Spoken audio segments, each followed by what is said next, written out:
Aimables téléspectateurs, merci pour votre fidélité à Star 21 TV, la télévision du 21e siècle. Bienvenue dans votre émission Starcom, une émission qui vous permet de décrypter, d'analyser, de comprendre l'actualité sociopolitique. Ce numéro spécial s'intéresse au 57e anniversaire de l'Union africaine célébré ce lundi 25 mai 2020. On reviendra largement sur l'historique de l'Union africaine, les avancées enregistrées depuis sa création, les difficultés dont l'institution est confrontée, les défis à relever, l'alternance démocratique, la gestion du Covid-19 par les États africains. Pour en parler, on a déjà au bout du fil Monsieur Condé. Il est enseignant-chercheur à l'Institut supérieur des sciences de l'éducation de Guinée. Monsieur Condé, bonjour et merci d'avoir répondu à notre invitation. Bonjour, comment allez-vous? Ça va, bonne arrivée. Oui, bonjour. Alors, on s'intéresse au cas spécifique de l'Union africaine. Alors, je le disais à l'entame de cette émission, l'Union africaine a été créée il y a 57 ans en tant qu'enseignant-chercheur. Quelle lecture faites-vous justement de la création de cette institution panafricaine? Je veux parler de l'historique. Bien, juste pour parler de l'Union africaine, il faut préciser trois choses. La première des choses, c'est que c'est un mouvement qui a été à ses débuts littéraires, qui est revenu sur le plan politique avec la faveur des indépendances. Ensuite, sur le plan culturel, avec les mouvements des grands rugbyman et consorts qui se sont battus pour cette cause-là.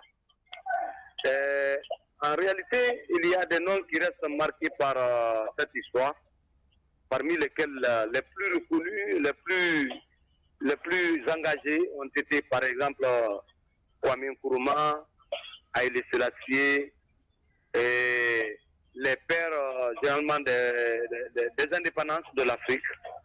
La plupart étaient de la mouvance de l'Union africaine.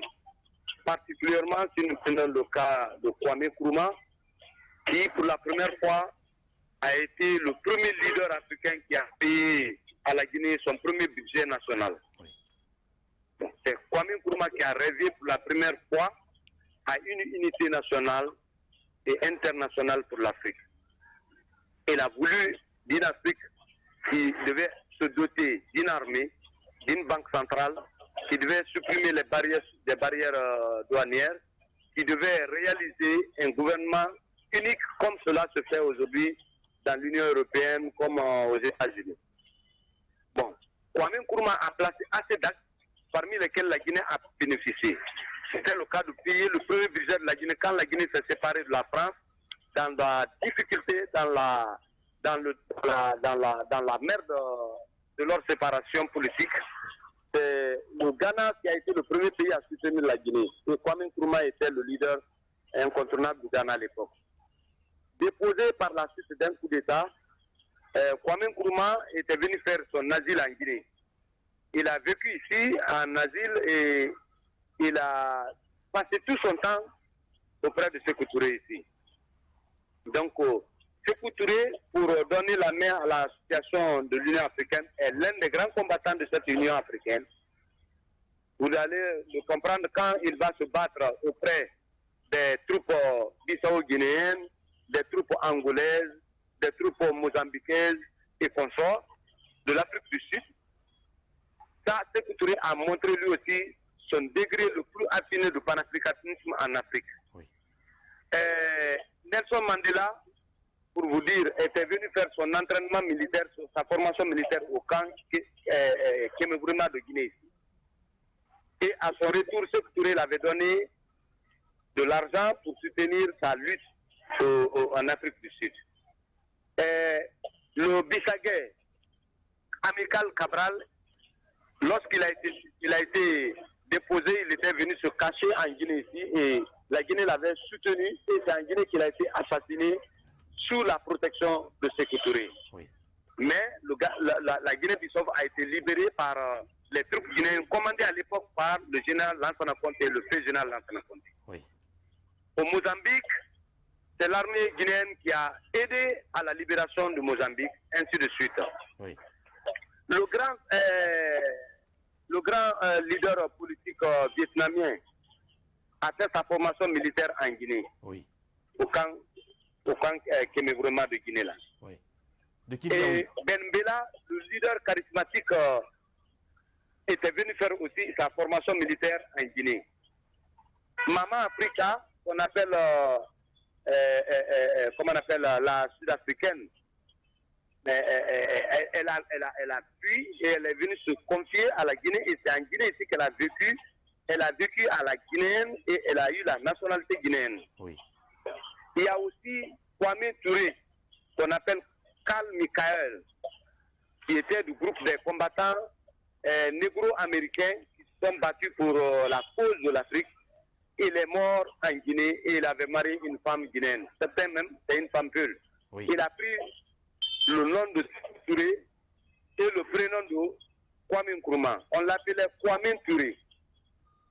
Bon, tous ces actes montrent en réalité que la Guinée fait partie des pays qui se sont fortement battus pour la cause de l'unité africaine. Alors, M. Condé, merci pour ce bref rappel historique et très riche. Revenons aujourd'hui sur le cas spécifique de la Guinée. C'est vrai que la Guinée a joué un rôle très important en ce qui concerne l'émancipation du continent africain, la création de l'OIA aujourd'hui, l'Union africaine. Mais on a l'impression qu'après la Première République, aujourd'hui, la Guinée est devenue une sorte de Benoît. La Guinée ne décide pas. Comment expliquez-vous aujourd'hui le recul de notre pays? Oui, bon, à chaque catégorie de politique, de classe politique, sa façon de mener son combat. Oui. Sékou Touré était dans une situation que tous les Guinéens inspirés et qui connaissent l'histoire de la Guinée devaient savoir. Sékou Touré était un homme qui était assailli de gauche à droite.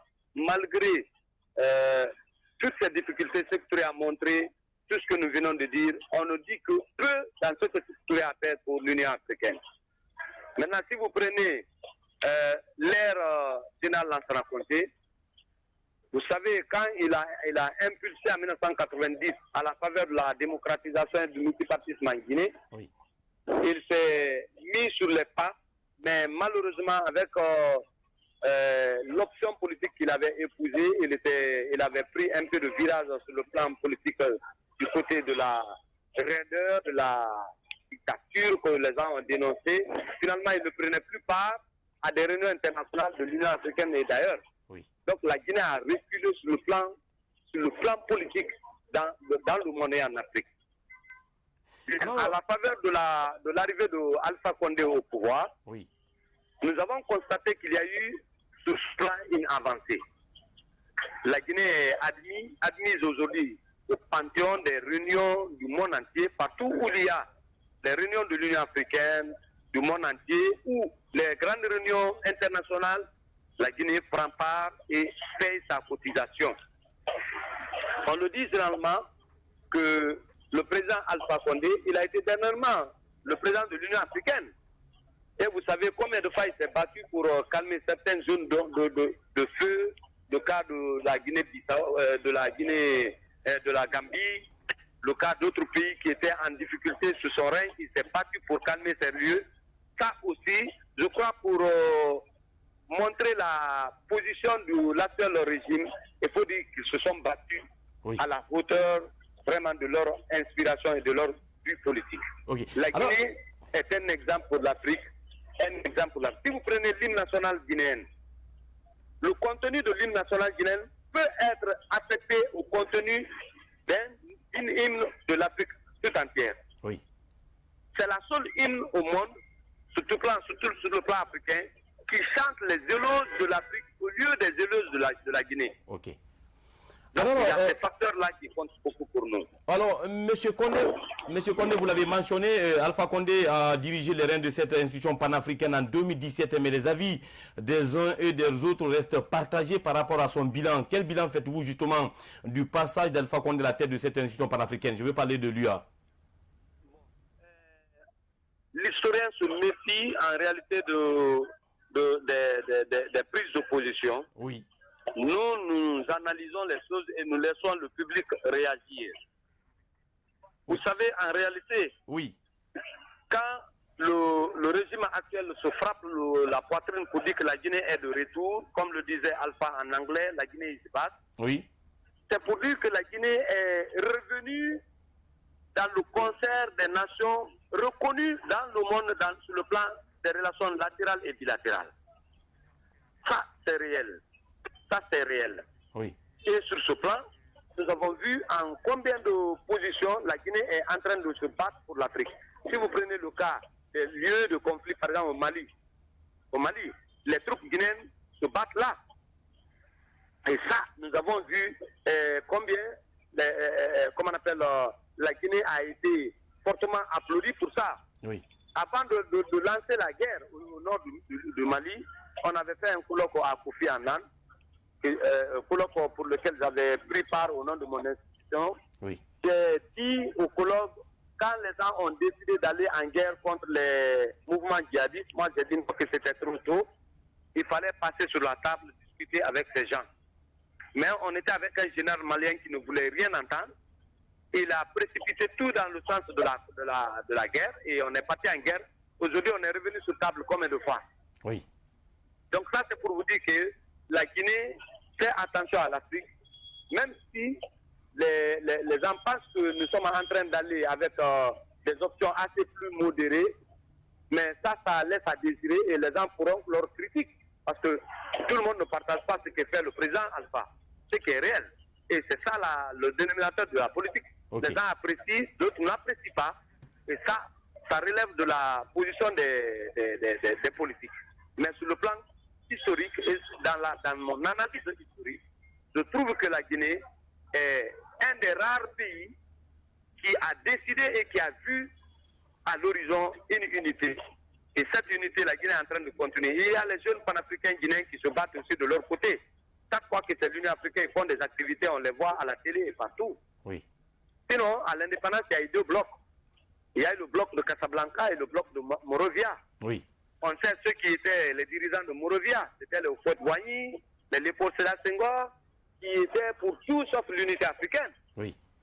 Bon, aujourd'hui, si tout le monde migre pour ça, ils n'ont fait que rejoindre les leaders qui ont mieux rêvé. C'est ça la vérité. Oui. C'est pour cela, sur le plan culturel, le jeune rappeur Tiken Jah Fakoly disait, quand nous serons unis, on va faire mal.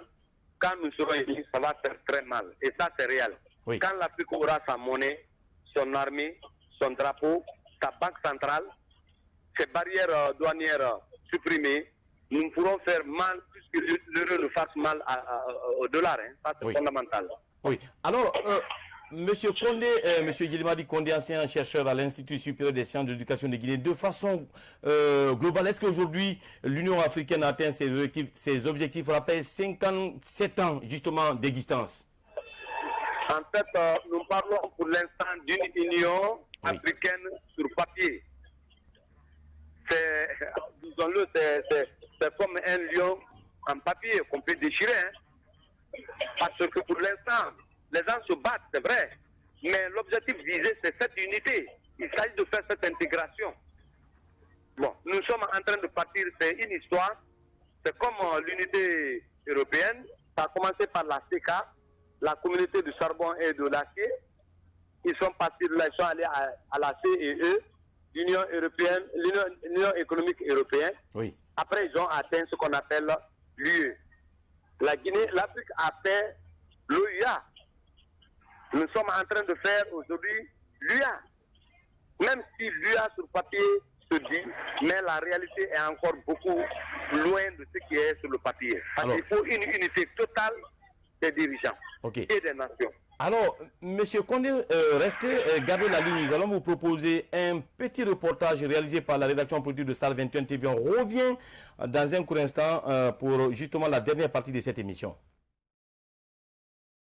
Le jeudi 5 mars 2020, au congrès de Yamoussoukro, en présence des 352 parlementaires, le président Alassane Ouattara a fait savoir officiellement qu'il ne briguera un 3e mandat. La nouvelle a fait le tour du monde et constitue un tournant décisif dans la marche démocratique en Côte d'Ivoire et dans la sous-région ouest africaine. Je salue la décision historique du président Ouattara, homme de parole et homme d'État, de ne pas se présenter à la prochaine élection présidentielle. Ce soir, la Côte d'Ivoire donne l'exemple, a aussitôt déclaré le président français Emmanuel Macron. à valeur de conseil pour la Guinée d'Alpha Condé.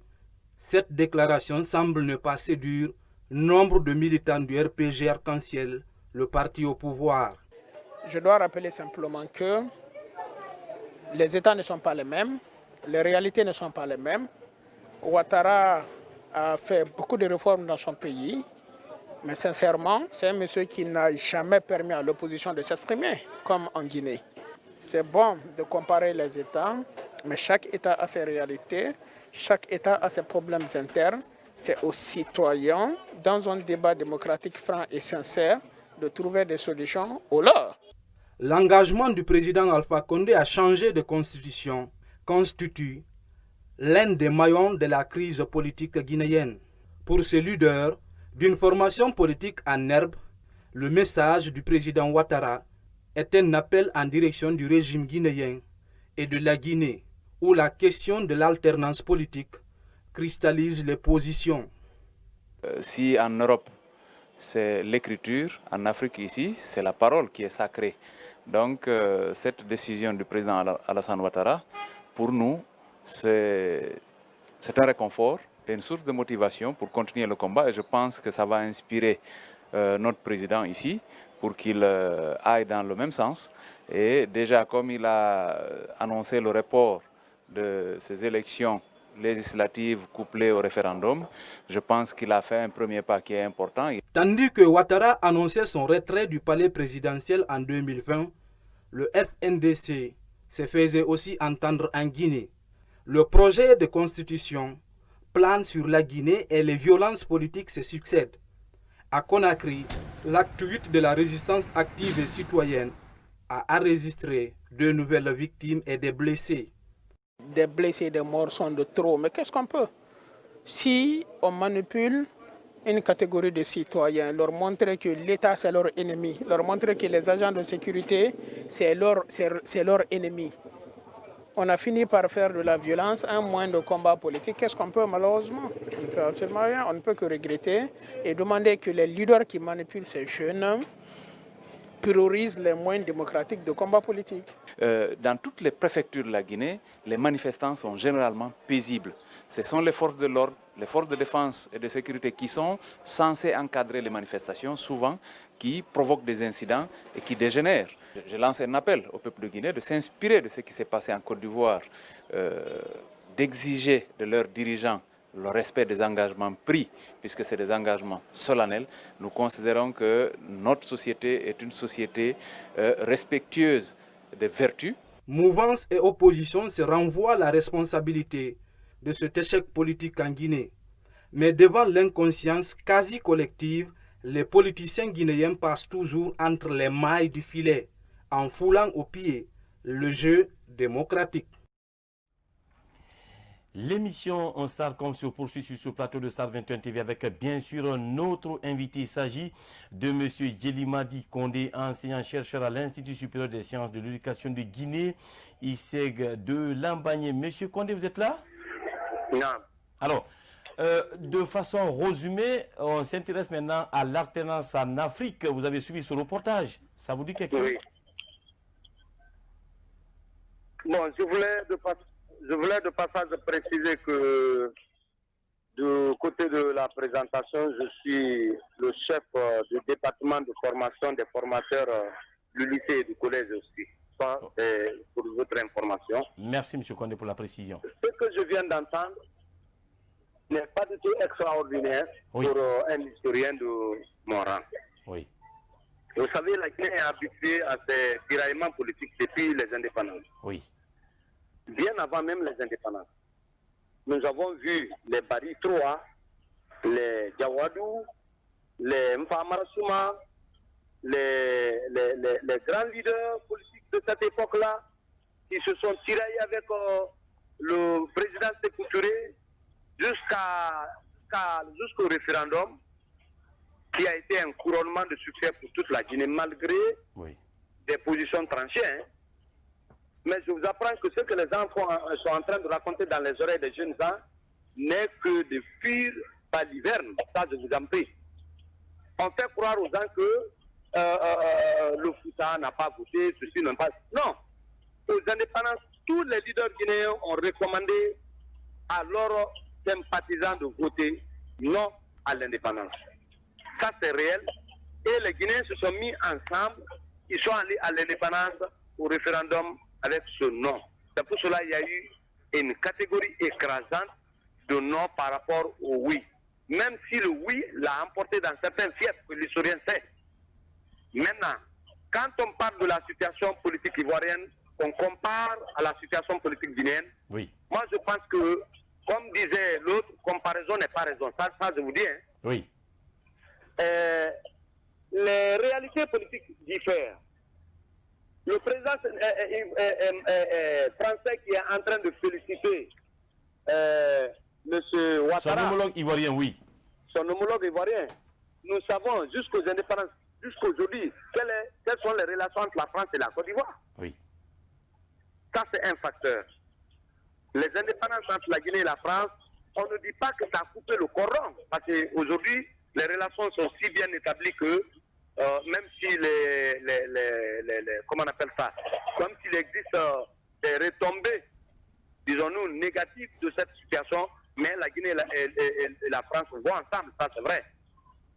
Maintenant, que Ouattara propose un défunt pour le remplacer aux élections prochaines, que Alpha n'ait rien dit de sa situation politique, oui. de cette logique n'est pas copiée comme le voudraient bien ses détracteurs, Ouattara, cela n'a aucune influence sur la vie politique guinéenne. Ce qui est important, c'est que les gens sont dans un conflit d'intérêts. C'est dans un conflit d'intérêts. Ils sont dans un tiraillement d'intérêts. Oui. Les uns souhaitent, coûte que le président Alpha Condé sorte par la présentation d'un défunt et qu'il sorte par la grande porte selon eux. Alpha Condé a sa vision politique de ce changement-là. Oui. Vous savez bien que les gens mijotent devant nous il y a longtemps des questions de référendum, des questions de troisième mandat. Vous êtes en train de parler de quelque chose qui ne se réalise pas, qui n'est pas dans la réalité manifestée. Oui, mais M. Condé, du fait qu'aujourd'hui, qu'on nous parle d'une nouvelle constitution, et nous savons que quand on parle de la nouvelle constitution, c'est un nouveau départ. C'est l'inquiétude. Cela est réel parce qu'on l'a entendu. Oui. On l'a entendu. C'est un nouveau départ. Mais est-ce que ce nouveau départ, sur le plan politique, peut être raisonné, analysé sur table avec l'opposition? Oui. Ça, c'est important parce qu'il faut que les gens participent tant soit peu dans la réalisation de cette Guinée-là. Puisque c'est une continuité du compte fait. J'ai entendu un de vos éléments là. Dans l'élément là, j'ai entendu quelqu'un dire que c'est l'armée qui crée des situations de sorte qu'il y ait des morts. Oui. Mais je crois qu'il y a de cela une réflexion. Ceux qui meurent ont été mis sur le terrain. Qui les a invités à sortir? Il faut réfléchir à ça, on est humain. Oui. Ceux qui tirent sur ceci, s'ils le tirent et qu'ils font tuer des gens, ils sont humains. Ils ont leur responsabilité. Oui. Donc, de tous les côtés, il ne faut pas qu'on chante les responsabilités de l'autre pour le plonger avec et qu'on prenne pour nous pour en faire un drapeau et nous flotter sur la flotte, sur l'eau. Ça, c'est bizarre. Donc, c'est cela, je voudrais dire que tous les Guinéens se retiennent, se ressaisissent. Le bateau étant en marche, oui. Tous les jours, on est en train de partir vers une nouvelle situation.